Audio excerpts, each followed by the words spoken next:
ഹരേ കൃഷ്ണ ഹരേ കൃഷ്ണ രാധേശ രാധേശ ഹരേ നാരായണ ഹരേ നാരായണ ഹരിയം ഹരിയം. ഭഗവാന്റെ ഇന്നത്തെ ഉച്ചപൂജ അലങ്കാരം വന്നിട്ടുണ്ട്. ഇന്ന് ഉച്ചയ്ക്ക് പൂജ കഴിഞ്ഞ് നട തുറക്കുമ്പോൾ ഇന്ന് എങ്ങനെയാണ് കണ്ണന്റെ ഭാവം എന്ന് നമുക്ക് നോക്കാം. അതാ വാമനമൂർത്തിയായിട്ടാണ് ഭഗവാൻ ഇന്ന് ശ്രീലകത്ത് നിൽക്കുന്നത്. എന്നോടൊപ്പം ഭഗവാനെ കാണാനായിട്ട് ഇന്ന് ഗുരുഭവനപുരിയിലേക്ക് ശ്രീലകത്തേക്ക് എല്ലാവർക്കും സ്വാഗതം. അങ്ങനെ നമ്മളിങ്ങനെ കണ്ണനെ കാണാൻ പോവാണല്ലേ. കൊടിമരത്തിന് കീഴെ കൂടെ നമ്മളിന്ന് ശ്രീലകത്തേക്ക് എത്താണ്. ആ പൊന്നുണ്ണിക്കണ്ണനെ ഇങ്ങനെ കാണാണ്. വാമനമൂർത്തിയായിട്ട് നിൽക്കുന്ന ആ നിഷ്കളങ്ക ഭാവത്തെ നമ്മളിങ്ങനെ കാണാണ്. എത്ര കണ്ടാലും മതി വരാത്ത ഭഗവാന്റെ 5ാമത്തെ അവതാരമായിട്ട് നമ്മൾ കാണുന്നു. അതാ വലത്തെ കയ്യിൽ ഇങ്ങനെ ഓലക്കുട പിടിച്ചിട്ടുണ്ട്, ഇടത്തെ കയ്യിൽ കമണ്ടല് പിടിച്ചിട്ടുണ്ട്, കയ്യിലും കഴുത്തിലൊക്കെ ആയിട്ട് രുദ്രാക്ഷം ചുറ്റിയിട്ടുണ്ട്, നല്ല പട്ടുടുത്തിട്ടുണ്ട്, അരയിലും നല്ല പട്ട് ചുറ്റിയിട്ടുണ്ട്. അങ്ങനെയുള്ള വാമനനെയാണ്, വാമനമൂർത്തിയാണ് നമ്മളിങ്ങനെ കാണുന്നത്. നെറ്റിയിലും കയ്യിലും നെഞ്ചത്തും ഗോപീചന്ദനക്കുറിയൊക്കെ തൊട്ടിട്ടുണ്ട്. അങ്ങനെയുള്ള പൊന്നുണ്ണിക്കണ്ണന്റെ മനോഹരമായ ദിവ്യമായ ഭാവത്തെ നമ്മളിങ്ങനെ കണ്ടുകൊണ്ട് താണ് വണങ്ങി തൊഴുതുകൊണ്ട് നമ്മളിങ്ങനെ നിൽക്കുകയാണ് അല്ലേ. അപ്പോൾ നമുക്ക് വാമനമൂർത്തിയുടെ അവതാരത്തിന്റെ കഥകളൊക്കെ നമുക്കറിയാം. അതായത് തിരുവോണ ദിവസം മഹാബലി എന്ന അസുര ചക്രവർത്തി ഉണ്ടായിരുന്നതും ആ അസുര മഹാബലിയെ പാതാളത്തിലേക്ക് ചവിട്ടിത്താഴ്ത്തി എന്നൊക്കെയുള്ള കഥ നമ്മളെ എപ്പോഴേ പഠിച്ചതാണ്, എല്ലാവർക്കും അറിയുന്ന കാര്യം തന്നെയാണ് അല്ലെ. അങ്ങനെയുള്ള ആ മഹാബലിയുടെ കഥയും വാമനൻ വരുന്നതും ഒക്കെ നമുക്കറിയാം. ആ വാമനന്റെ ഒരു കശ്യപന്റെയും അതിഥിയുടെയും മകനായിട്ടാണ് വാമനൻ എന്ന പുത്രൻ ഉണ്ടാകുന്നത്. അങ്ങനെ ഒരു ദിവസം വരികയാണ്. ഏകദേശം 7 വയസ്സോളം പ്രായമെന്ന് പറയുന്നത്, പക്ഷെ എന്നാലും കൊച്ചു കുഞ്ഞാണ്. 1 വയസ്സോളം പ്രായമുള്ള പൊന്നുണ്ണിക്കണ്ണന്റെ അതേ മുഖഭാവത്തിലുള്ള ആ വാമനനാണ് നമുക്ക് ഇന്ന് കാണാൻ സാധിക്കുന്നത്. അങ്ങനെ വരികയാണ്. മഹാബലി ചക്രവർത്തി ആണെങ്കിൽ ഒരു യാഗം നടത്തുന്നുണ്ട്. അപ്പൊ അതൊക്കെ അറിഞ്ഞും കേട്ടിട്ടൊക്കെ ആയിരിക്കാം വരുന്നത്. അങ്ങനെ വരുന്നു, അങ്ങനെ സ്വീകരിക്കുന്നു. എല്ലാവരെയും സ്വീകരിക്കാനും ഒക്കെയുള്ള ആ ബഹുമാനവും കാര്യങ്ങളൊക്കെ ഉണ്ട്. പക്ഷെ മഹാബലിക്ക് ഒരു ഇച്ചിരി അഹങ്കാരമുണ്ട് എന്ന് പറയുന്നത്, എല്ലാ ലോകങ്ങളും എന്റേതാണ്, പക്ഷെ ദേവലോകം കൂടി എനിക്ക് വേണം എന്ന് പറയുന്ന ഒരു ഭാവത്തിലാണ്. അപ്പൊ എത്ര കിട്ടിയാലും മതി വരാത്ത ഒരു ചെറിയൊരു അഹങ്കാരത്തിന്റെ ഒരു ഭാവമൊക്കെ ഉണ്ട് അല്ലേ. നമ്മളെപ്പോഴും ഭഗവാനെ കുറിച്ച് പറയുമ്പോൾ ഇങ്ങനെയാണ്. എവിടെ തിന്മയുണ്ടോ അവിടെയൊക്കെ നമ്മള് ഭഗവാൻ ഇങ്ങനെ അവതരിക്കുന്നുണ്ട് അല്ലെ. എല്ലായിടത്തും എല്ലാം പ്രത്യക്ഷത്തിൽ തന്നെ നമുക്ക് കാണാൻ സാധിക്കുന്ന കാര്യമാണ്. അങ്ങനെയുള്ള ആ പൊന്നുണ്ണിക്കണ്ണൻ അതാ ആ അഹങ്കാരത്തെ, ദേവലോകം കൂടി വേണം എന്നുള്ള ആഗ്രഹത്തെ ഇല്ലാതാക്കാൻ വേണ്ടിയിട്ട് അതാ വന്നിരിക്കുന്നു.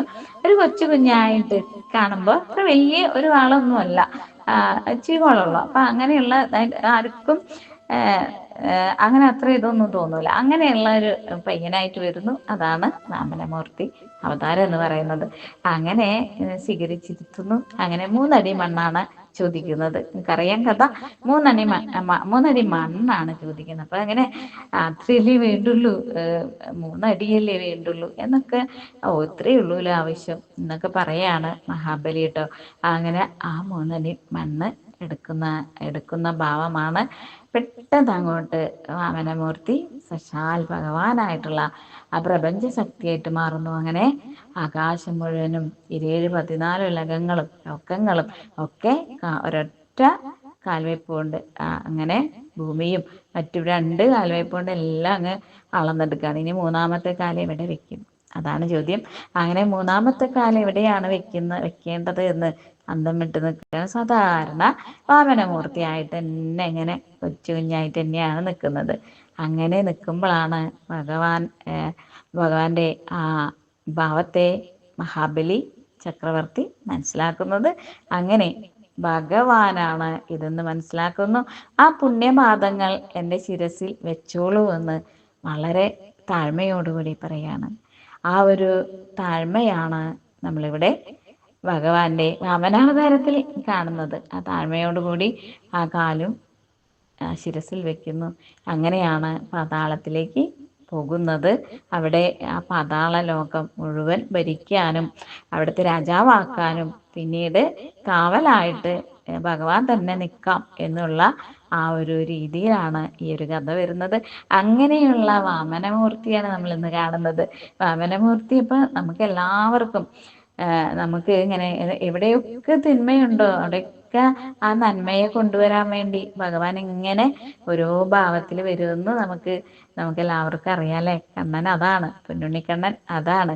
അങ്ങനെ ആ മഹാബലിയുടെ ചെറിയ ചെറിയ അഹങ്കാരത്തെ ഇച്ചിരില്ലാണ്ടാക്കാനായിട്ട് അങ്ങനെ അഞ്ചാമത്തെ അവതാരം എടുത്തിട്ട് വാമനമൂർത്തി വരികയാണ്. നമുക്ക് എല്ലാവർക്കും അറിയുന്ന കഥയാണ്. ഹരേ കൃഷ്ണ ഹരേ കൃഷ്ണ. അങ്ങനെയുള്ള ആ ഭാവത്തെയാണ് നമ്മളിന്ന് ശ്രീലകത്ത് കാണുന്നത്. വളരെ സാധുവായിട്ട്, വളരെ നിഷ്കളങ്കനായിട്ട് ആ ഓലക്കൊടയൊക്കെ പിടിച്ച് ഒന്നുമില്ല അല്ലേ, കാണുമ്പോഴത്തേക്ക് നമുക്ക് ഇങ്ങനെ തോന്നും ഒന്നുമില്ലാത്ത ഒരു വമനനായിട്ടാണ് ഭഗവാൻ ഇന്ന് വരുന്നത്. പക്ഷെ അതാരാണ്?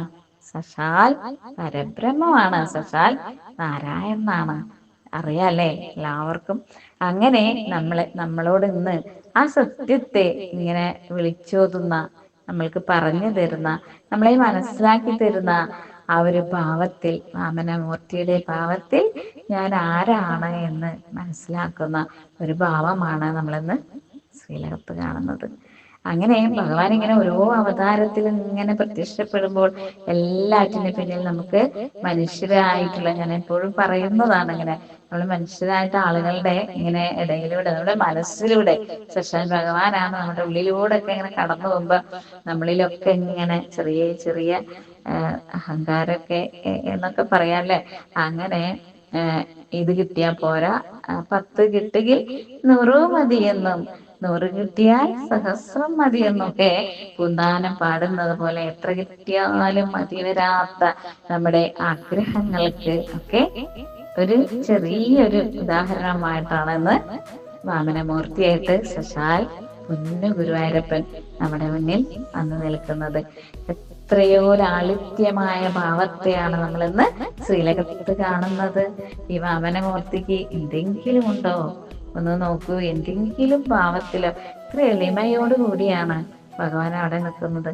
ആ സ്നേഹമാണ്, ആ ആ ഒരു കരുണയാണ് നമ്മളെ ഇങ്ങനെ ചേർത്ത് നിർത്തുന്ന, എല്ലാവരുടെയും മനസ്സിലൂടെ അങ്ങനെ നമ്മുടെ ഉള്ളിലൊക്കെ കുടികൊള്ളുന്ന ആ ഒരു ഭാവത്തെയാണ് നമ്മളിന്ന് ശ്രീലകത്ത് കാണുന്നത്. ഇങ്ങനെ വാമനമൂർത്തിയായിട്ട് നമുക്ക് ഇങ്ങനെ പൊന്നുണ്ണിക്കണ്ണനെ കാണാൻ സാധിക്കുന്ന നമ്മൾ ഓരോരുത്തരും എത്രയോ ഭാഗ്യം ചെന്നവരാണ്. എപ്പോഴും പറയുന്ന പോലെ എത്ര കണ്ട് താഴ്മയോടെ ഭഗവാൻ ഇങ്ങനെ പൊന്നു തൃപ്പാദങ്ങളിൽ സർവ്വ ദുഃഖങ്ങളും വേദനകളും ദുരിതങ്ങളെല്ലാം അറിയുന്ന കണ്ണന് മുന്നിൽ സമർപ്പിക്കുക. എല്ലാം ഭഗവാനാണ്.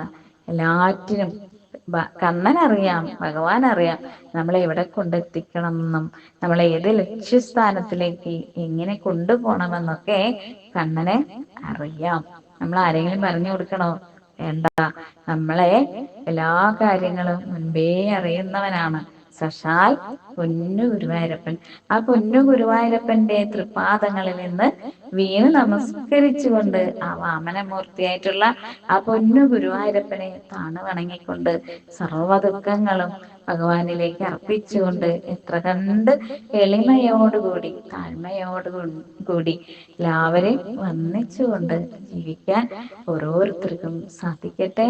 ഭഗവാന്റെ ആ സ്നേഹം, ആ കരുതൽ എല്ലാം അറിയാൻ, ആ കരുണ ഒക്കെ അറിഞ്ഞുകൊണ്ട് ജീവിതത്തിൽ മുന്നോട്ട് പോവാനായിട്ട് കണ്ണൻ മാത്രമേ ഉള്ളൂ ശരണം. ആ ശരണാഗതിയിലേക്ക് പോകാനായിട്ട് നമുക്ക് ഓരോരുത്തർക്കും സാധിക്കട്ടെ. ഭഗവാന്റെ അനുഗ്രഹം ഉണ്ടാവട്ടെ എന്ന് പ്രാർത്ഥിക്കുകയാണ്. എന്നോടൊപ്പം ശ്രീലകത്തേക്ക് വന്നിട്ടുള്ള എന്നോടൊപ്പം എത്തിയിട്ടുള്ള, മനസ്സുകൊണ്ട് ഭഗവാനെ കാണാനായിട്ട് ശ്രീലകത്തേക്ക് എത്തിയിട്ടുള്ള ആ ഭഗവാനെ കാണാൻ, ആ വാമനമൂർത്തിയായിട്ടുള്ള പൊന്നു ഗുരുവായൂരപ്പനെ കാണാനായിട്ട് ആ നോട്ടം ഒന്ന് നമ്മളിലേക്ക് എത്തുന്ന ആ പുഞ്ചിരി നിറഞ്ഞ നോട്ടം മനസ്സിലേക്ക് ഇങ്ങനെ എല്ലാവരും കൊണ്ടുവരിക. അങ്ങനെ പൊന്നുണ്ണിക്കണ്ണനെ കണ്ടുകൊണ്ട് താണു വണങ്ങിക്കൊണ്ട് നമസ്കരിച്ചുകൊണ്ട് നമുക്ക് വാമനമൂർത്തിയെ നമസ്കരിക്കാം. അഞ്ചാമത്തെ അവതാരമായിട്ടുള്ള പൊന്നു ഗുരുവായൂരപ്പനോട് എല്ലാം പറയാം. ശരണാഗതി അടയാം. ഹരേ കൃഷ്ണ ഹരേ കൃഷ്ണ. ആ പൊന്നു തൃപ്പാദങ്ങളിൽ എല്ലാ ദുഃഖങ്ങളും ദുരിതങ്ങളും വേദനകളും ഒക്കെ സമർപ്പിച്ചുകൊണ്ട് ഹരേ കൃഷ്ണ ഹരേ കൃഷ്ണ. രാധേശം രാധേശം. ഹരേ നാരായണ ഹരേ നാരായണ. ഹരി ഓം ഹരി ഓം. എല്ലാവർക്കും ഭഗവാന്റെ നിത്യമായ അനുഗ്രഹം ഉണ്ടാവട്ടെ എന്ന് പ്രാർത്ഥിക്കുന്നു. എന്നോടൊപ്പം എത്തിയവർക്കും അതുപോലെ തന്നെ അവിടെയുള്ളവർക്കും, അതായത് ഗുരുഭവനപുരിയിൽ എത്തിയിട്ടുള്ള എല്ലാവർക്കും, അതുപോലെ തന്നെ വീട്ടിലിരുന്ന് എത്താൻ സാധിക്കാത്ത എല്ലാവർക്കും, സുഖമില്ലാതെ കിടക്കുന്ന എത്രയോ പേരുണ്ട്, അവർക്കെല്ലാവർക്കും ആശ്വാസമാവട്ടെ. ഭഗവാനിൽ എത്തിച്ചേരാനായിട്ട് ഈ വാമനമൂർത്തിയെ ഒന്ന് ശ്രീലകത്തേക്കൊന്ന് നോക്കിക്കൊണ്ട് ആ നെയ്വിളക്കിന്റെ ശോഭയിൽ ഇങ്ങനെ തിളങ്ങി വെള്ളങ്ങി നിൽക്കുന്ന ആ പൊന്നുണ്ണിക്കണ്ണന്റെ ആ പുഞ്ചിരിയിൽ നമുക്ക് ഓരോരുത്തർക്കും അലിഞ്ഞു ചേരാൻ സാധിക്കട്ടെ എന്നും പ്രാർത്ഥിച്ചുകൊണ്ട് ഹരേ കൃഷ്ണ ഹരേ കൃഷ്ണ. രാധേശം രാധേശം. ഹരേ നാരായണ ഹരേ നാരായണ. ഹരി ഓം ഹരി ഓം.